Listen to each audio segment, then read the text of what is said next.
Good morning, guys. Ito tayo. Maaga tayo kasi Monday may pasok ang mga bata. Pag walang pasok, late na ang natin, kwentuhan. O di, ayun na nga ang nangyari. Lumipat na nga ako, di po ba? Lipat na. Nangdoon na ako sa sa Central. Kinuha na ako. May salon na nga doon. So, nagbago na naman ang aking buhay. Hindi na ako tindera, hindi na ako yaya. Nasa salon na ako ngayon. Ano yan eh? Abante ng abante.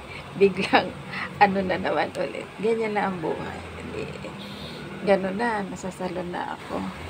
Ang usapan doon, monthly pa din. Kasi nga, bago pa lang. Sabi ko, hindi pwedeng, arawan yan, yung porsinto. Kasi, wala, talo ka. Sabi nila, sige, hindi, monthly ka. Pero pag kumuha tayo ng ibang, kakausapin na lang natin ng maayos. Kasi, uwian naman sila, tapos ikaw, stay in ka naman. Marami ka pang magagawa pag dito ka. Sila uwi na. Opo nga ka. Opo, ganun nga. Hindi, ganun na ang usapan.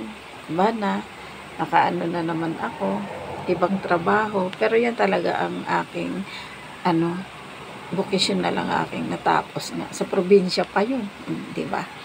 Hindi ko lang ginamit kaagad-agad. Talaga palang gumugulong talaga ang, panahon, talaga yung buhay mo kung saan ka. Kasi nag-umpisa ka sa ganun lang, tapos sunod-sunod, gumugulo nga talaga ang buhay. Talagang totoo pala talagang minsan nasa ilalim, minsan nasa ibabaw.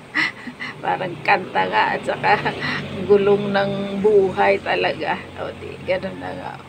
Pero, ayun na, nagulat na naman siya. Nagulat na naman ang ating boyfriend.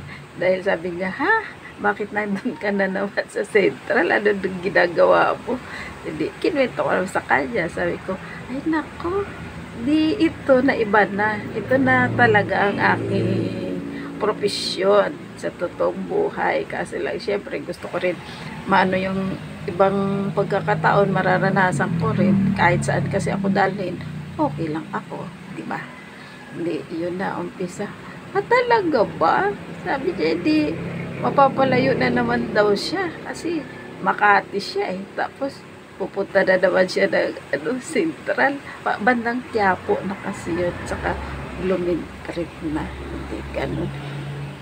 Sabi ko, di ikaw kung ayaw mo, wala namang problema. Nasa sayo yun. Diba? Hindi natin pwedeng pilitin ang ayaw. Diba? Sabi niya, di, sige. Sige. Pag na lang, tawag na lang. Text pa noon. Wala pang, text tawag lang. Wala pang chat noon. Diba?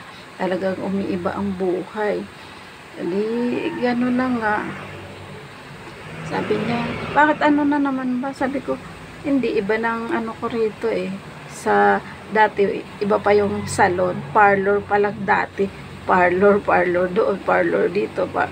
Basta parlor pa yun noon, hindi pa yung class na salon. O diba, parlor. Maganda naman, mabait naman sila. Sabi niya, ikaw talaga. Sabi ko, opo nga. Sabi ko, sige lang, okay lang. Kaya ko naman kahit anong gagawin, walang problema.